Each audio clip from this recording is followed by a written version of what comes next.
What up, y'all? Good morning. Good morning. Good morning. I don't have my headphones on. There we go.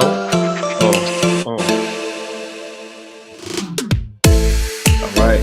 What up, y'all? Another edition of the Brothers of Legacy. Let's see. Not too loud. Hold on. Uh. Uh. Right again. Right. So we appreciate you guys for being here, rocking with us this morning. Make sure you share. Sharing is caring. All that good stuff. Good morning, Mama McCory. Good morning. Good morning. Good morning. Hey there. Good morning. Good morning. And Lisa in the building. Blessings. Thank you for always sharing. We got a great conversation today.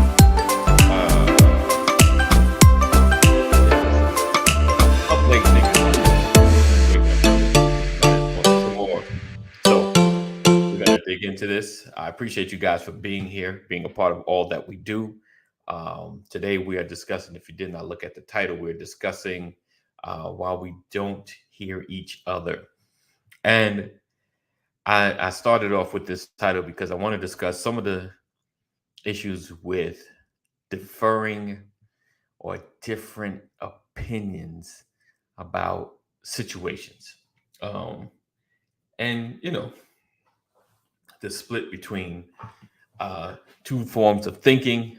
I've discussed, or we've discussed before, like, how could I explain? Like in the Black community, you have those that are in that conservative space, those who have more of a liberal mindset. Um, it's so funny they throwing that word liberal so hard. It's like both liberal and conservative are such cuss words in a sense.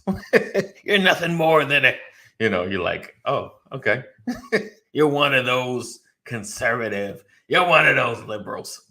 So it's sometimes even tough just saying it. But I want to dig into just can we agree to disagree, or can we really get on the same page? We've talked about this some months ago, but I kind of want to drill down into it. Hopefully all my brothers can make it. I got Mystical in the building, another artist I know, but I can't name not one song off the top of the head. If I ever mentioned, like, when it came to hip hop, I kind of checked out around 2002, 2003, which means I stopped really following, like being a real fan. Like you hear songs, like, oh, okay, that's cool. You hear about artists or whatever, but being a real fan, like from 90 to about 2003, I know most of those artists in there. But it definitely I want to just kind of find a way to really have constructive conversations where opinions or your thoughts may not change, but you're at least open to seeing something a little different, if that makes sense.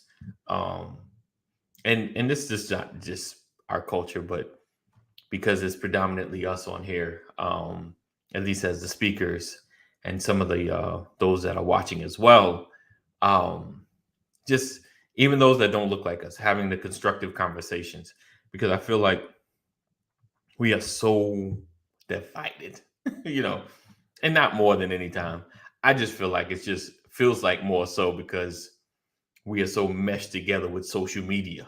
It's kind of forced us into a space to see comments and people put things up, based on how they're feeling, and you really find out how they're feeling based on the either political climate or controversial climate, something big like Roe v. Wade come down and people put their opinions up.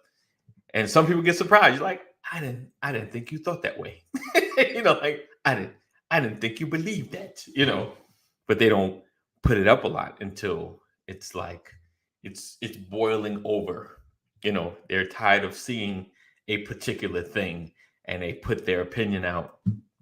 And now, it can fray relationships. But Should it? You know, should it? If we're cool, if we've been brothers, we've been in the trenches. You've helped me, I've helped you in situations. We've had conversations that were agreeable. Should my belief in something destroy our relationship, especially if I've already believed it? We just never drill down into it. Like, you know. um, and so we can definitely talk about that. What up? Only other person that says Facebook user, I think that's Terry. What up, Terry? If it's not, what up? Just put your name up. I don't know. Because the only other person that gets that is me. When I put my comments, I'm like, why don't we just say Facebook user? So let's see.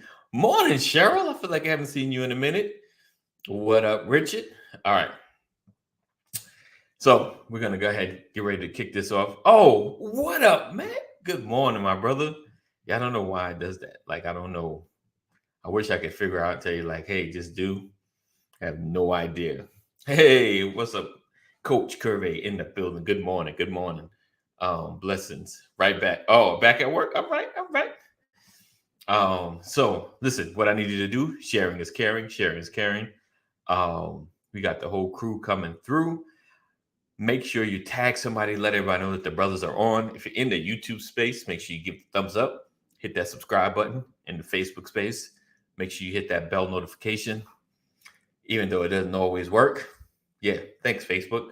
I know that firsthand. Let's see. I'd be listening. Oh, gotta go. Okay. All right. So we're gonna go ahead, get started, get my brother in the building, get him in. We're 10 minutes in. We don't hear each other because of the trifle. Yo, I like that. He said we don't hear each other because the trifle in our ears. All right, so let's go. We're gonna kick this off. All right, awesome. Right on time. Let's see.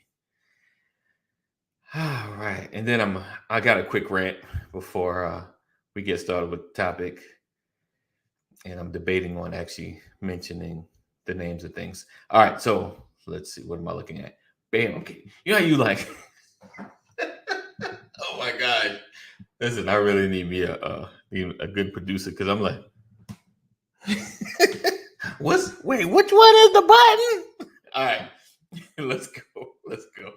You're watching the Brothers of Legacy. We don't stand out. We stand up. Man. Good morning, gentlemen. Good morning. Yes, sir. Yes, sir. What is the word, my brothers? Morning, everybody. Yes, Happy Wednesday. Happy. Oh, yeah. Do you got a Dallas hat on now, buddy? Yes, I do. Yeah, I had to represent mine, too. I just want you to know. I want you to, even though we ain't got Deshaun no more, Marcus Mariota all the way to the Super Bowl. What? Right. Break it. Hey, I'm just like Brian. I'm just like Brian. I'm gonna ride on my own way out. I'm not calling for the Super Bowl. I'm calling for the Super Bowl every year. Every year, I'm calling for the Super Bowl. Every year. I can't call for the Super Bowl, man. I think we still have issues.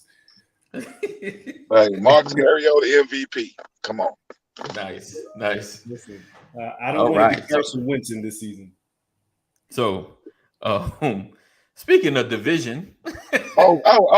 I know you about to go off, right? So right. Let me just say this. This is a personal conversation you and I had. So, just in case your listeners didn't know, the FBI did raid Donald Trump's estate. I just want, in case y'all weren't looking. Me and AD have this. We have a different opinion on if he's going to jail or not. He's not. So I just want y'all to know, as listeners, that the part of my argument has already begun. It's already begun. Listen, okay, so all right, fine. Let's do this. And you don't have to tell me if you like him or not. All right, there you go. We already got one. Thank you. Your It's in the wife said Kirby he's not going household. to jail. You said what? Kaneem's wife, Alicia, said Oh, he's yeah. not going to jail. He's not. Oh We yeah, yeah, already, yeah, yeah, yeah. She we been already got saying that division since in the day home one. right there. Yeah, she been saying that since day one. All right. So who thinks, and regardless of where you stand, we're not gonna have a political debate about it. Do you think he will be going to jail? But then I guess if it was my man, I'm gonna be like, no, either way. I don't care. I wouldn't care what the evidence looked like. So either way, wherever you stand, do you think he's going to jail? Do you think he's going to jail? And this question really goes to those that don't like him, because then you can kind of like, I want him to, but he ain't. No, I think they're doing Donald Trump a favor. Ooh, okay. Uh-oh. Why you say that? I think it only feeds his base. Look at look at how the GOP has come to his defense since the quote unquote raid. Right. They're making it seem like somebody illegally went into his property, and they did, and completely disregarding the fact that a judge had to sign off. There had to be enough probable cause to support the judge signing off. Now, you could say it's a conspiracy theory. You can say that they got the judge on payroll. You can say a lot of things. Right. But if you're going to say that about this, then you have to put that same energy into what Donald Trump has been doing for the last 6 years. Right. But you know what I found out, well, you guys may know what the raid was about. It was about him taking information out of the White House that he shouldn't have. Basically. That's correct. Some files and stuff like that. So it has nothing to do with any of the other stuff. Thank you. Totally unrelated. Clarifying that. Totally unrelated. But taking confidential documents from the White House of the United States of America, and they are at your private residence. That's a no-no. I guarantee you prove that. Okay, can we interject something here? All right. Was it Donald Trump calling for Hillary Clinton to go to jail? Yes. For improper emails. It's still information, whether it's on paper or electronic. Right. Is Hillary Clinton in jail? Was she convicted though? Was the FBI trying to do a grand jury and all? I mean, like this. They were trying to get something started. They were trying to get something started. Is Hunter Biden right indicted? Right. And he did? No, Hunter. That's his other son. You confusing sons, my brother. That's it. My bad. Hunter's not going. Hunter's not going. We're not saying Hunter's going, guys. The recording just started. Hunter, we're not saying Hunter is gone.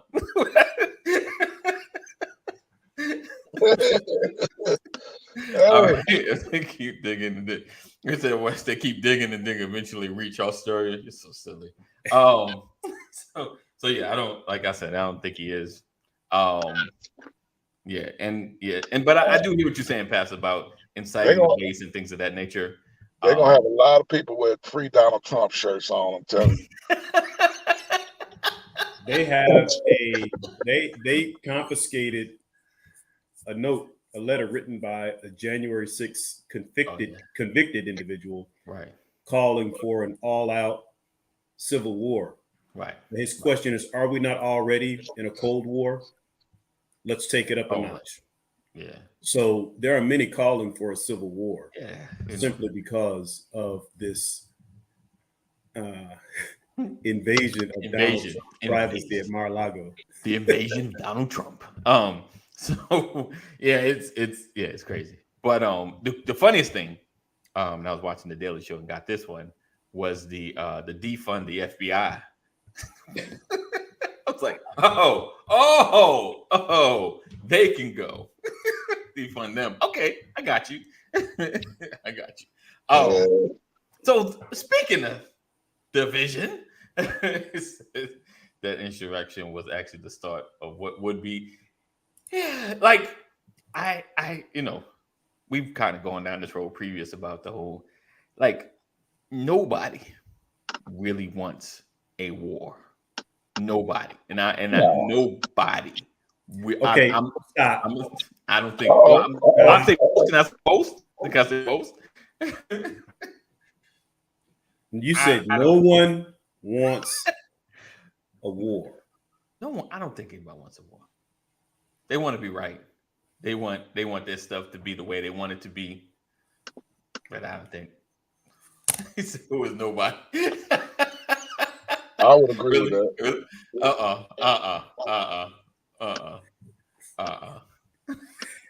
Yeah, who is nobody? Thank you, Samantha. Nobody in America. Nobody, even these promise cats you, in the hills with stockpiles, they don't. There are many who will say, "You'll have to snatch America from my cold, dead hands."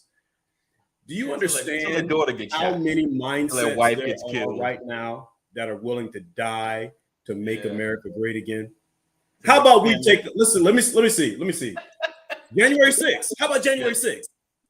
Like risking your freedom and your life to make America great. They thought they were going to be covered.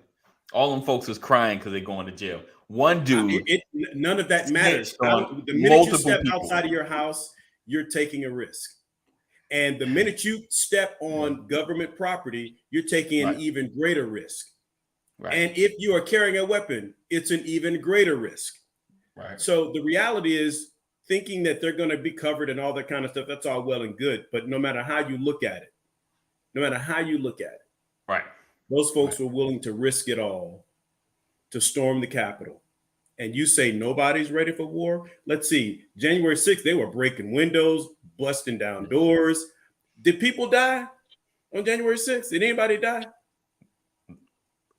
Did anything burn? Was anything broken? Was anything stolen? Yeah, but was anything invaded? Was anything raided? Secret Service. Did anybody get hurt? Shots, did anybody go to jail? Yeah. I mean, all of that is conflict. These cats weren't ready to go to jail. They weren't ready. Listen, here's what I will tell you. You see nobody. I'll tell you nobody. One of them really thugged out. Nobody thugged out. Like, this is what I had to do for my country. Not one of them thugged out. All of them like, oh my God, you gonna send me to jail? Really? That guy with that big Fred Flintstone hat didn't thug out? Nah. Hey, when they got the camera in front of him out there, put him in that courtroom, he was crying like a mouse. Right. Yeah, but what I'm saying is, listen, there's a difference between thugging out and facing consequences. Hey, that's the whole point. I think that's the whole point he's trying to make, Brian. Right. When you thugging out, you don't give a about consequences. What's that movie? 20 years? I eat that up. Yeah. You don't care about consequences. I'll say this though. There are a very, very small percentage of the citizens of the United States who would mind going to war. But if it's not over, I say if it ain't over 5%, it don't really. It's a bit. I mean, it might be.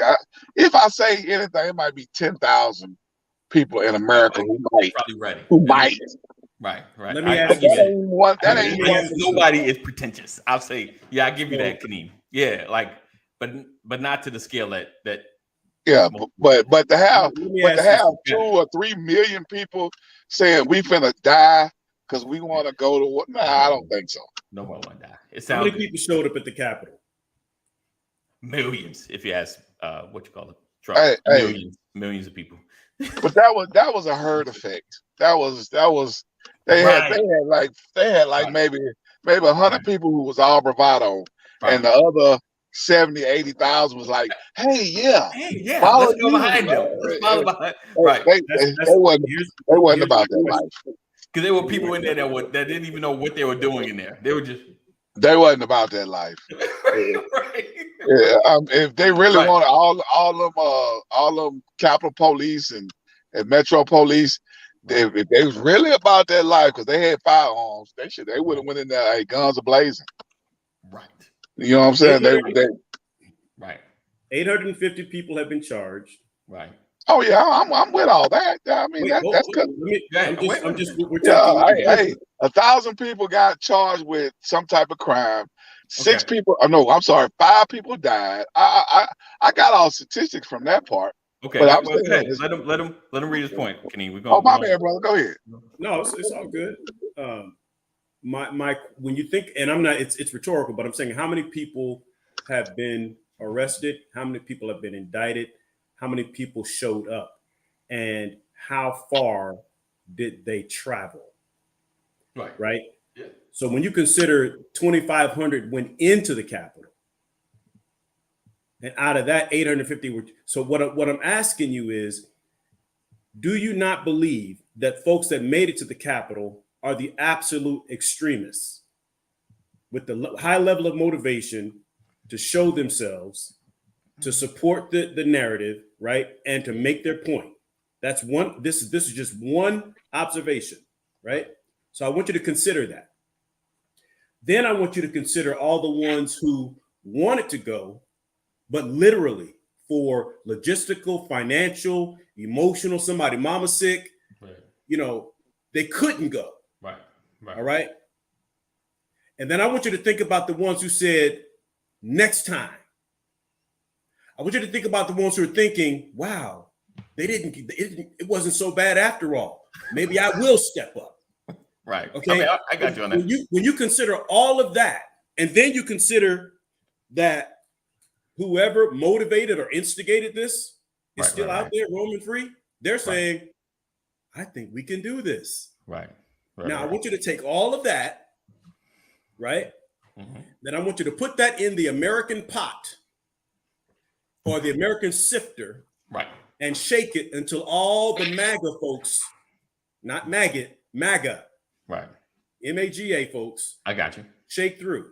And my question to you is, do you believe that those numbers are so low that it will not affect the temperament of America? I would challenge you to consider this. In every state, at least red state, mm-hmm, there's going to be a high percentage of people who support one side of the GOP or the other. My question to you is, what are those numbers? If Trump showed up in Arizona today, how many people would come out there and shout, "Make America great again"? Right? Now, I want you to take that and count every major city in America, and then come up with an average number, and then tell me that does not, if civil war broke out, we don't have a substantial issue in every major city in America. And might I remind you of all of the undercurrent conversations that are taking place that we are not aware of? Because 100%. We get snippets of planning, we get snippets of strategies being put in place. We don't get it all. 100%. We just know what we've seen, what's been exposed because somebody didn't do their due diligence. Right. Now, this is not me trying to stoke fear. Right. I'm just trying to keep it real. Like, people are crazy enough to think that one man is that.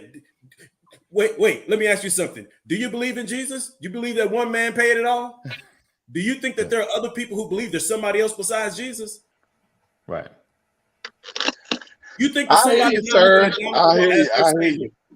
I hear you, but what all thing I'm saying is, if you take that same scenario that you just laid out very eloquently, might I add, if you take that same scenario, you almost made me spill my tea.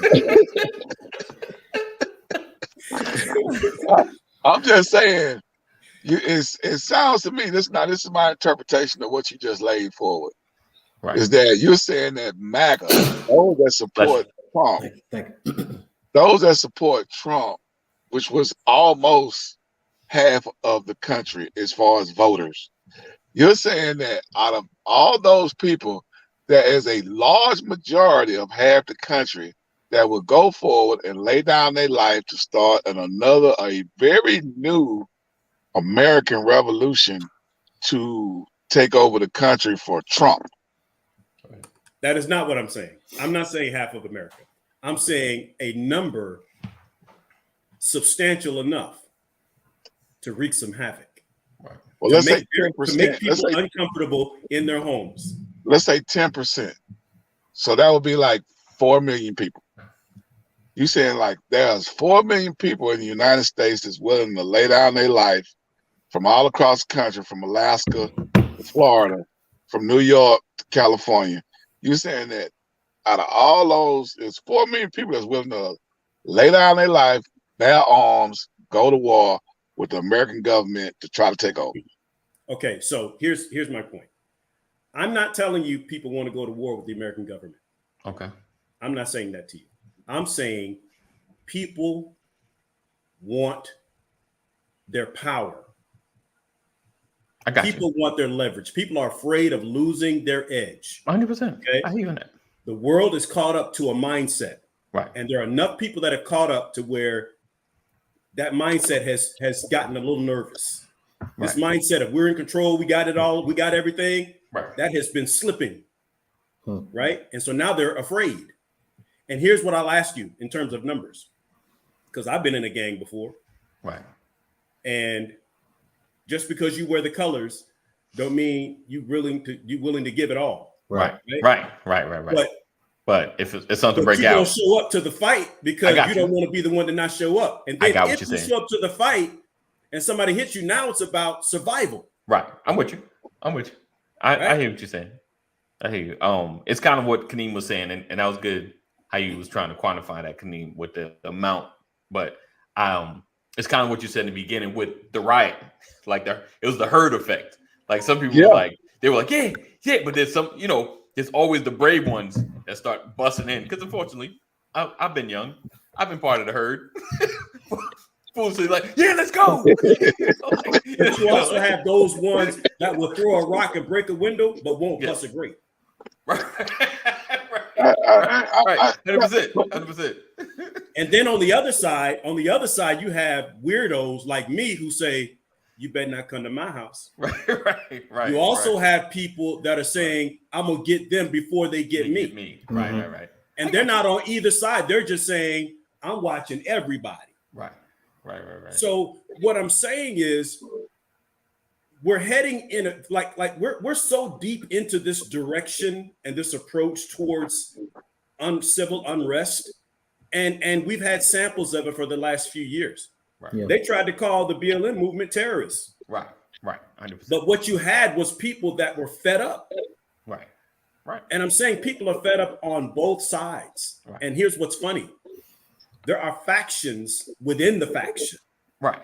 Who don't agree with the approach of leadership. And they're saying, we're going to do it our way. Me, you, and there's so much that's at play here that it's a hodgepodge of negativity. It's toxic and it's dangerous. Right. And let me insert the Lord here. This is why we need to be praying. Right. This is why more folks need Jesus, because there's no way that you can look at this and not think, man, these folks have lost their minds. Right. Here's what I think is interesting. I think it's interesting that former All-Pro wide receiver, Hall of Fame wide receiver, retired wide receiver Terrell Owens, y'all saw the story. He just had an encounter with somebody like 3 days ago. With a woman. He's in Florida driving his car from his place to his mailbox.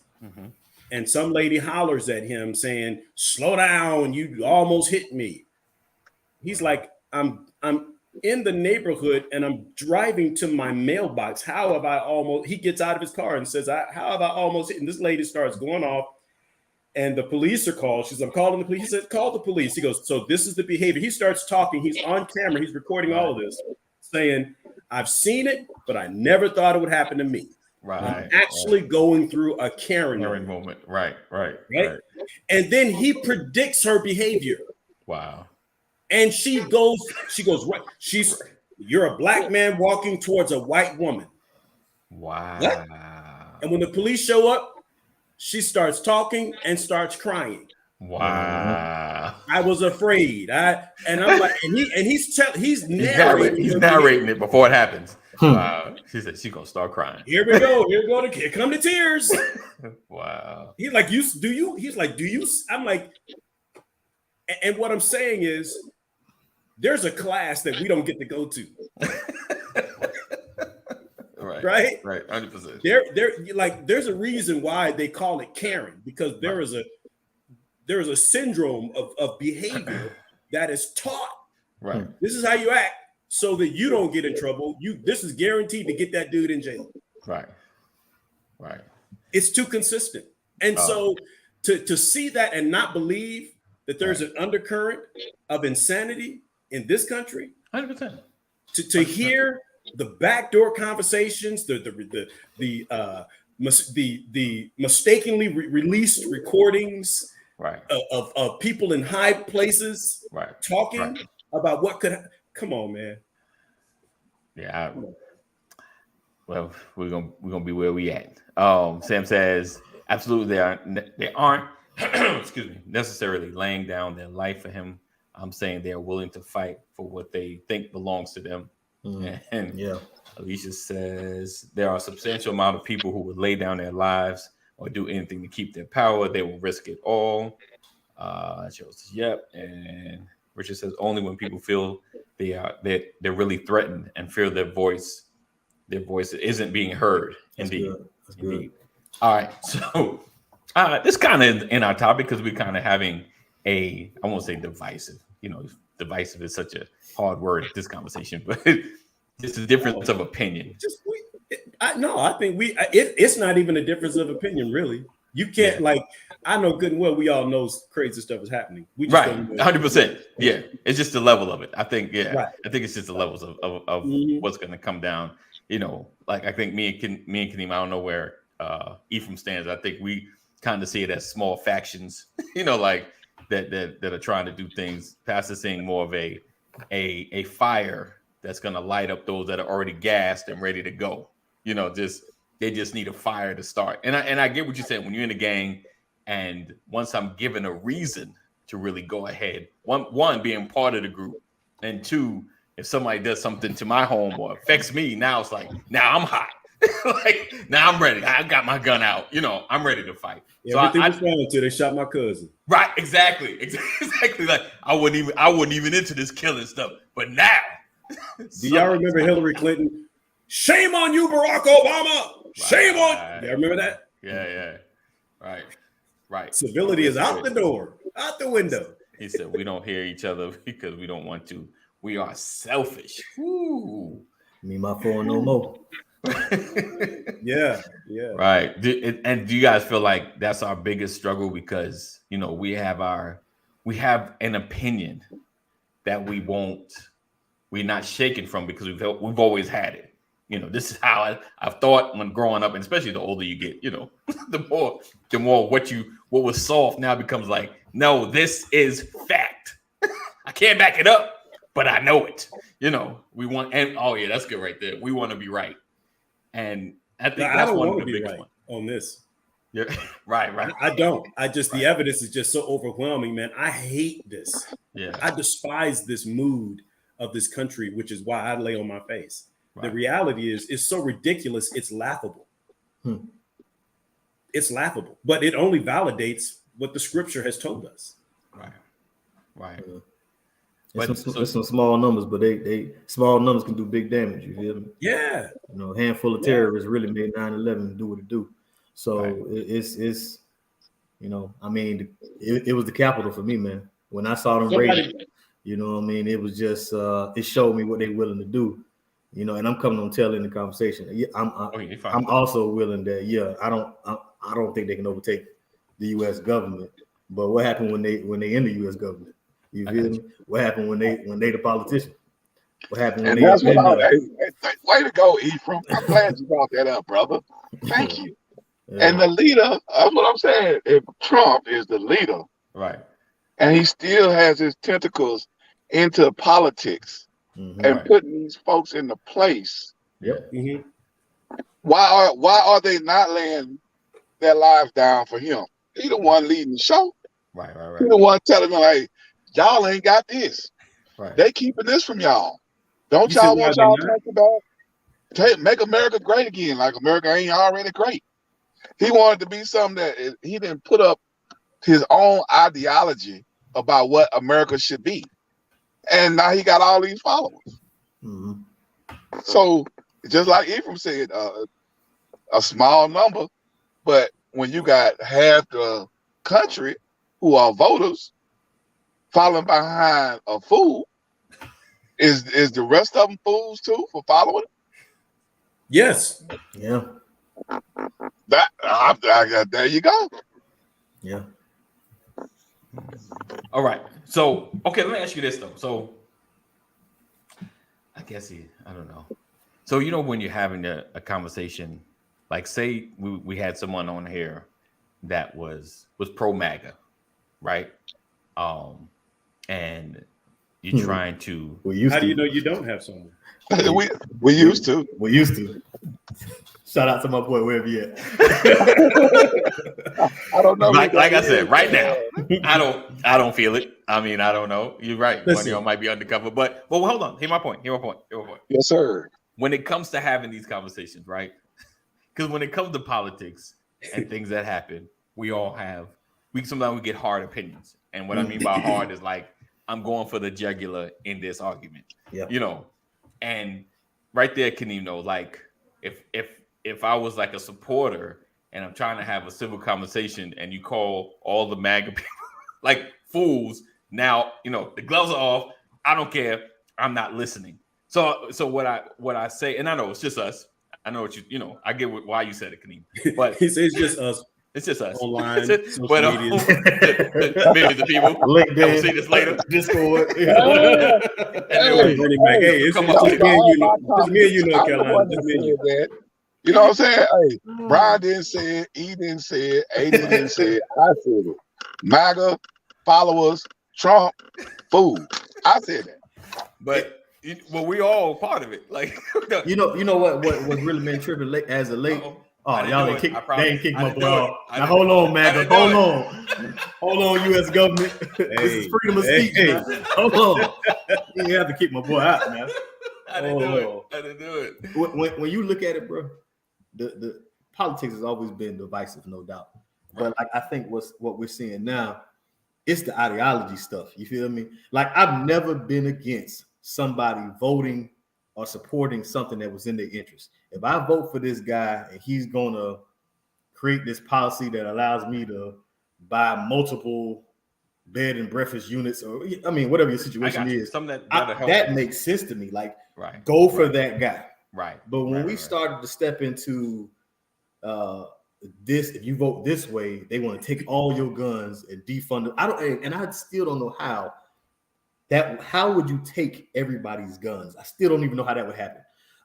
So like they start getting into these ideologies, and if you vote this way, that means you're this, and if you vote that way, you mean is that. I always would love when they interview at these rallies. I'm trying to leave. You want us to be bipartisan? They go to these rallies, right? And they interview these people, right? And it's like the stuff they spew. It has nothing to do with your interest. Right. You know what I'm saying? When this, if you vote for him, he's a good orator. You know who else was? Hitler. Like that, he's Hitler, bro. Like, you know what I'm saying? And talking about voting about bringing slavery back and stuff, like that's not your interest. You're trying to protect some kind of. I think it's that's what happened with the Paula White thing, right? She wanted a nostalgia. She wanted to see Negroes how they used to be and a good country time. It's like. In your dream world, I'm subservient like that. You know what I'm saying? It's crazy. So when we started to get into the ideology piece, it gets a little, crazy. Right. But like it's the Republicans I'm good with.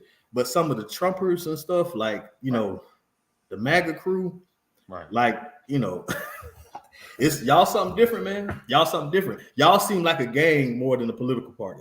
You feel me? Y'all seem more like, the Proud. I associate y'all with the Proud Boys. Since when has a political party been associated with like the Klan? You feel what I'm saying? Right. Yeah. Like if you're a Democrat, you a part of the Black Panther. Like that never was a thing, right? Like they should be seen separately.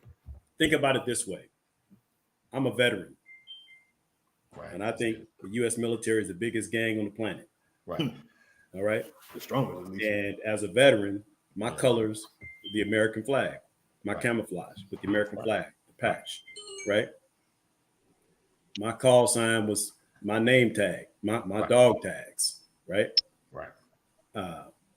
and I was willing to give my life for my colors. Right. Right. Right. Now, I'm considered a quote unquote minority. Right. In the country that I'm willing to die for. Right. And I swore allegiance to protect this country against all enemies, foreign and domestic. Yeah. And to be willing to die for it. So what I'm saying is, that's what I did in the Army. Right. There are a lot of other people historically that have made that same pledge and that same commitment, raise their right hand, right? How many people feel that same courage, have that same mentality, and never join the military? And and while you're thinking about that, how many people died in Guyana under Jim Jones' leadership? Right. Like 3 stacks, huh? You think people won't follow foolishness to the grave? I feel you. I feel you. Yeah. This is America. Yeah. I feel you. Oh, welcome back, Kaneem. It was the government, my boy. Okay, I knew it. I think they were listening to my conversation. Yeah, bro. I think we need to email Zuckerberg. Yeah, they cut me short. Yeah, I don't like the time. So let me just make a disclaimer to the BOL community and all those who are not. Hey, these are the opinions of myself. These other gentlemen have no clue or any form of previous inclination that I was going to say any of this. That's why you was the only one that got dismissed. Right. Yeah, bro. I didn't do it. I didn't do it. So I just wanted to make that clear. Somebody in the back room somewhere said, "Get the big one." Oh, you said Hunter. You said Hunter. You came up on the radar like, oh, yeah. Hunter Biden dead, ain't he? What? The conspiracy theorists, my shoulders are broad enough to handle this. Just to let you guys know. Oh man. So I think so. We are discussing the division that's in this country, as well as the ability to hear a differing opinion. And like I said, I think it does stem from a level of selfishness. Let me ask you this though. And I think you guys have experienced. I think Pastor has mentioned the story, and Kaneem definitely, like people that you have been cool with, and you find out, that you have differing opinions about certain social or political things. I know you mentioned, Kaneem, about a gentleman, and you spoke about George Floyd, and it kind of was like he moved his. You see, like his ideology changed. Now, outside of him, have you ever? But let's talk pre-Trump, because it seemed like that has been the hardest. Like that's been a dividing line. It is difficult. Yeah, go ahead. Have you had conversations with those that were just of more of a harder conservative or even liberal thinking, where you're like, man, I didn't think you thought like that. Like we was cool, we had great we did things together. We hung out, great conversations, talked about sports, talked about comedy, talked about a lot of things, and you find out they have like such a differing view on certain political things, and had it changed? How did it change your relationship? This is pre-Trump. If you can remember any of those conversations, because pretty much Trump came, it was like, oh, you, okay, let me unfriend. Let me take a break from that. Let me take a break because, but have you kept some of the friends, even after some conversations? And like I said, if you could do pre-Trump or even in Trump, that wasn't so hard, that was just like, Negro, I can't. I can't with all good conscience continue to talk to you and act like you don't believe this craziness, because some things you just can't ignore. Like, even like, I believe Trump was right. Like, what? He what? It just, and just begin to move and just move forward. Move forward in your relationship. Yeah. This is what I find interesting. Yeah, I mean, I have had a lot of conversations like that, man. I mean, they were mostly coworkers and they were Caucasian, but they were still good people. They just had a different opinion of what I had. You know what I'm saying? Yeah. But as far as our relationship wise, I mean, they was, I mean, sweeter than a bag of sugar when it came to our relationship. You know what I'm saying? But as far as their political beliefs, we had to disagree. I got you. But as far as our, I mean, and it was cordial. It wasn't. Okay. I mean, the reason I'm so animated about this is because we all together and we talking. I'm just letting y'all feel. I'm with you. I'm with you. Yeah, I'm just giving how I feel about the situation. Right. But with them guys, you know what I'm saying, who I work with day in, day out, you know what I'm saying? That, I mean, they were still trying to support us. And when I would bring up stuff about what he done, and when he get in front of the podium and he ain't got the teleprompter, I said he can't even talk by himself. He got to be led for each individual subject. He got to have a teleprompter, because when you let him talk freely, he stick his foot in his mouth. Right. And they agreed with me on that. Okay. They agreed with when he was talking to the reporter about the women in the dressing room at the what is that? On the bus. The beauty pageant. Yeah. Right. When he let it slip that he grabbing women by the private parts. I was like, when I'm telling them about that, they're like, yeah, he was a little wrong about that. But they always had a but. Yeah. That's my man. They always came back to it. You know what I mean? When he was talking that craziness about Apprentice and all the black folks that was on his show, he's like, yeah, that wasn't right. But, you know what I'm saying? I'm like, I mean, it's just, but they were still good people. Right. But they were just so steadfast in their conviction about what the other stuff that he was saying. Right. You know what I'm saying? Like, we know that he get ridiculous, but what about this? What about, I mean, I guess my mind tuned out when they tried to give good points about what he was trying to accomplish. See, right there though. See, that's that dividing line. Like, no one wants to say, you know what, he did do that. Right. And you know, and I get what you're saying, Kaneem, because it's like, you know, he done he said from his own mouth some horrendous thing. These ain't even like someone said he said. These are directly out of his mouth, you know, that he said some horrendous stuff. And you know, it's hard to hear the good stuff. But go ahead, Pastor. I know you wanted to jump in there. You know what's so funny about all of this is that if you apply logic, if you apply common sense on either side of the aisle, here's the question. You can call him a good guy. You can say, well, at least he fixed this. Right. You know, well, at least we have more manufacturing. Right. You know, at least we got coal again. Right. COAL. Right. The question really is, do you believe, based on all the recent information, the content, the data that's provided, that this individual would be a healthy choice for this country? That's the question. Right. And the answer to that is absolutely not. No, he is not healthy. But here's the thing. Yeah. For the Biden supporters. Okay, that's good, Jeff. Let's apply logic. Let's apply common sense. Right. Is Biden your top choice? Right.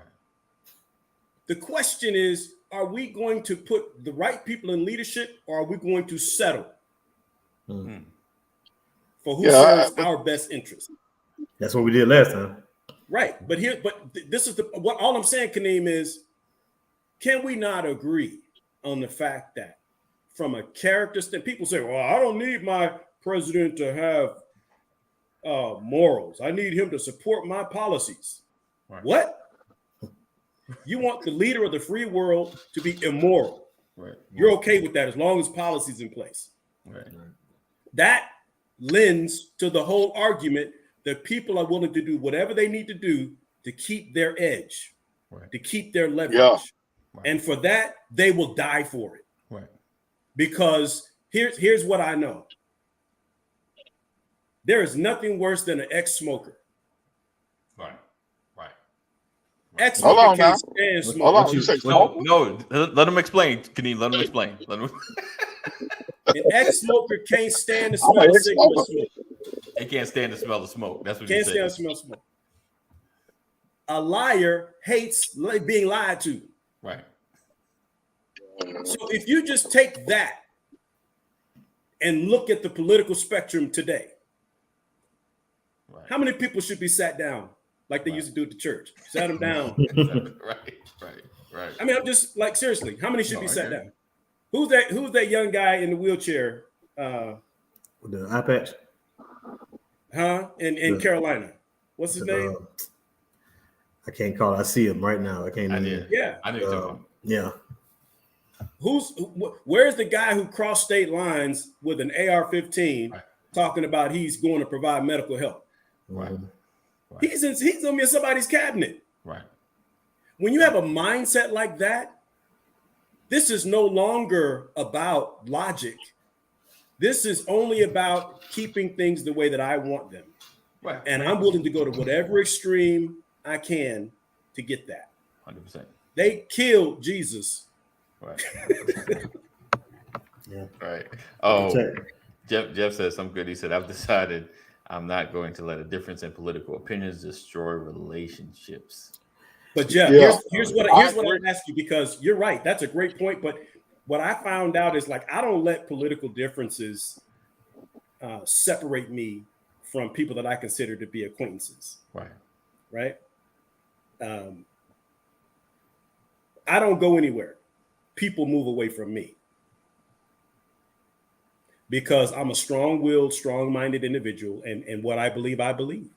Right. The difference is I'm willing to have a conversation about it. Right. I may get loud, but at some point, you're going to have an opportunity to talk, and I'm going to listen to you. I may not agree, but I'm still going to respect you on the other side. We're living in a day and age where people are packing up their toys and going home because you don't agree. Right. And to take it even further, we're living in a day and age where people are now watching you because we don't agree. Right. And to take it even further, we are now living in a day and age where people want to get rid of you because of your position. Right. 100%. 100%. Yeah. So why we don't hear each other? So I appreciate you guys for rocking with us. We're having a great conversation about, can you maintain, and Kanima said he can maintain relationships when you have political differences, getting to a place where you kind of agree to disagree. And so let me ask both you guys, so I haven't really got to you, Ephraim. Have you had like certain political differences? Because it's usually the politics that's like the worst, the hardest no-go space, because it's crazy. You could probably have more relationships with those that have different belief systems, like a Muslim, someone that maybe a Jehovah's Witness, and we just understand, hey, you believe something totally different. We already know where we stand, but you cool, we can go on, because in certain respects, though, foundationally, we believe almost the same. Foundationally, like morally, we believe like the same stuff. We believe the same things. Yeah, it's just when it comes to who's our God is where like the differences happen, what books we read, for our belief. But outside of that, foundationally, we are like the same belief system. But anyway, politically, like, have you had those situations where you either distance yourself or you're like, yeah, I know what they believe, we just don't go there. This is the conversation we don't have, because I get a little hot, I get a little upset, so I just let them, we just stay away from that conversation. Or do you go in? Do you have those conversations? Appreciate that, Lisa. Yeah, for me, man, and not to upset the sponsors or anything, but historically, Democrats been black and Republicans been white. Right. So and even to go back further than that, even when the Democratic Party was mostly white, as y'all know, the politics, they used to be what we call Republicans used to be Democrats. Right. Either way, I'm just saying we've been split politically for a long time, and I don't know what independents are. But like, as far as the separating of the relationships, it Trump, like nobody else in my lifetime, has opened my eyes to the different ways of thinking. We always just been on different sides. It was just my way of knowing when I'm riding to go see somebody or doing something. I start seeing some of them Republican signs. I know what kind of neighborhood I'm in. You feel me? So I need, I just used to use it as a way to identify. Right. But this new it even taught me and it challenged me, man. Like there are a lot of people who say we with each other or we rock a certain way and we really disagree. Right. And it convicted me, bro. I got mad at some MAGA people for carrying guns, talking about they ain't gonna let Jews replace them and they're gonna kill niggas. And then I started listening to some of my rap songs, and my rap songs saying the same thing. And I'm like, wait a minute. You know what I'm saying? Like so you want to kill Negroes too? Wait a minute. You know, and it kind of pushed me, man. And I wrote it off for a little while because like, well, that's just entertainment. You know what I'm saying? But it's been messing with me as of late. You know what I'm saying? And Pimp C just don't sound the same no more. You know, so it don't. You know, he now when he say he bought his first key from his baby mama brother, now I see dysfunction. You know, now I see a family tradition going on. You know what I'm saying? I see something ain't right. Why would his baby brother give him that? Is he still with the baby's mother? I don't. You know, I got all kind of questions, bro. So it's different from me. It's different from me. And some, you know, they saying some of the same things that some of the people I openly disagree with. They were saying some of the same things. So it just showed me nothing but we all got a lot of difference of opinion. Right. But we kind of run in the same circles. And Pastor's talking about the church. In the church, you got 57. I got a book on all the denominations there are. You know what I'm saying? And AD, you're right. As you look at it, they believe on everything, and then this will say, well, when I baptize you, I'm gonna throw you in the water, and this will say I'm gonna sprinkle it. All right, new church. You know what I'm saying? It's like dang, bro. You know, now we read King James over here. We read New Testament, new church. Right. You know what I'm saying? So it's like, yeah, there's a lot of similarity, but for some reason we just don't choose to focus on what we on the same page on. Right. You know what I'm saying? We highlight what divides us. Right. And I guess as long as your opinion don't affect mine, as long as you don't believe in kidnapping black children and shooting up schools, you know what I'm saying, then go believe what you're gonna believe. You know what I'm saying? But when your belief leads you to a dangerous action, because all belief leads us to, you know, faith is even outside church, you know, it leads you to an action, right? When your belief leads you to some kind of action that, if, you know, messes me up, then yeah, I'm against you, man. You know what I mean? If you're gonna come violate my situation because you believe me existing makes you less of an American, or one day my sons is gonna marry your daughters, or whatever they scared of, and whatever they tell y'all over there. You know what I'm saying? When it leads to that, you know, I mean, then it might even get violent because I'm trying to protect mine too. You feel me? I just don't know why you can't believe what you believe over there. Right. I believe what I believe over here. You believe, I believe. I hear you see what I'm saying? And we can still exchange certain courtesies. But I done open the door for people with MAGA shirts on, young ladies, you know what I'm saying? I still try to extend the courtesy. Right. You know what 100%. I'm saying? I'm not gonna not do something at work because y'all, you know, of a different race or something. I still try to act civil, but like for some reason, you know, when I see a certain political party with their hat on and a gun on their side, you know, I start reaching for mine. You know what I'm saying? Because I see y'all, I see it different. I see y'all are a very aggressive bunch of people. You know what I'm saying? When I see a Black Lives Matter shirt, it seems like it's screaming survival. Like, I just want to live. I feel important. Please see me. I see some other shirts. I feel like I'm gonna kill all y'all. Y'all messing up America. You know what I'm saying? Y'all made it so bad. It's my responsibility to make it great again. I got you. Hey, on that note, I'm gonna have to leave y'all guys on that. I appreciate you, man. Hey, good conversation, man. I appreciate that. Hey, y'all enjoy the rest of it, man. All right, man. You too.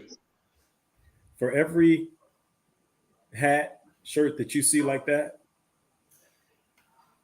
there are people out there who see you exactly the same way. Right. I was thinking the same thing. But they see you that way naked. Say more. You don't have to put on a hat. You don't have to put on a shirt. You were born with the skin color that threatens their way. That makes you an enemy. I got you. Yeah. You understand? Yeah. When you consider it from that perspective, where's the real battle? And that's go ahead. Here's the thing. We talked about narratives, right? Right. We talked about narratives. Right. Who controls the narrative? right? And a lot of this increase of behavioral dysfunction is because of a new narrative, right? Fake news, right. You know, all that stuff. I mean, you got, who was that? Alex Jones got to pay $4 million because he said and believed to his millions of followers that the school shooting was a hoax. Right. It's crazy. Right. And people believed it. Right. 100%. You couldn't be more blatant in a lie. Right. In a mistruth than that. Right. Right. It's so ridiculous that his own attorney, look, man, look, give it, just give it to him, man. Do you really want to be the one responsible for protecting this lie? Right, you know what I'm saying? Right, I mean, like, come on. So the narrative, watch this. I heard this from somebody and I thought it was hilarious. This sister was online a couple of days ago and she said, I've been thinking about something. I'm thinking about, you know, Beyonce and everything you got is in the bag to the left and Hot Girl Summer, you know, and all of this and all these women, these rappers singing these songs, going home to their man. They telling y'all to go have a Hot Girl Summer. And they booed up. Beyonce going home to Jay-Z. Right. Megan Thee Stallion got a man. Offset and Cardi B. Cardi B. I mean, but they telling y'all, y'all out here dropping it like it's hot. And they're at home cooking pancakes for their man. That's the mindset they want you to have, but that's not what they're living. Right. I got what you're saying. 100%. We in hip hop, we went from the 80s, just say no. Right. We went from that to popping mollies. Right. Right. Staying away from it. We went from say no to drugs to how can you not be doing drugs? Right. I blame Billy D for that. Williams? I blame Billy D. He started with the Colt 45. I have conversations with people in the church who come to me with, did you hear such and such had an affair? Right. Okay. So maybe the next time you tell me a lie, I should call it out as soon as you say it. Right. I'm saying my point is like controlling a narrative. Right. That's part of the reason why people got church hurt. Because you got a person of influence saying, ain't no God in that. Right. Really? And you're wrong. You understand what I'm saying? I'm like, it just this stuff is so crazy. Like, so to think that you can't, that no one's willing to go all the way. And I'm not saying anybody here thinks that. I'm just saying to think that that's not a serious issue. Right. Like it can't get that bad. It don't take already much. Has. It don't take much. That's what I'm saying. I'm saying that it already has. Like a small group can do much damage. You feel me? And then once somebody's bold enough to go out there, like look at that young lady who lost her life at the Capitol. Right. She was charging armed men. You know what I'm saying? Like, and then she lost her life tragically. I don't want her to lose her life, but that probably inspired somebody back in her hometown who's going to come even harder. Right. And this time or next time, he's going to charge a gun, and he's also going to be armed. Right. They're emboldened, right? Yeah. So wearing a vest. And wearing a vest. You know, he's gonna. She messed up because she did it this way. He's gonna have no problem with why she gave her life. Right. He's gonna use that to charge himself.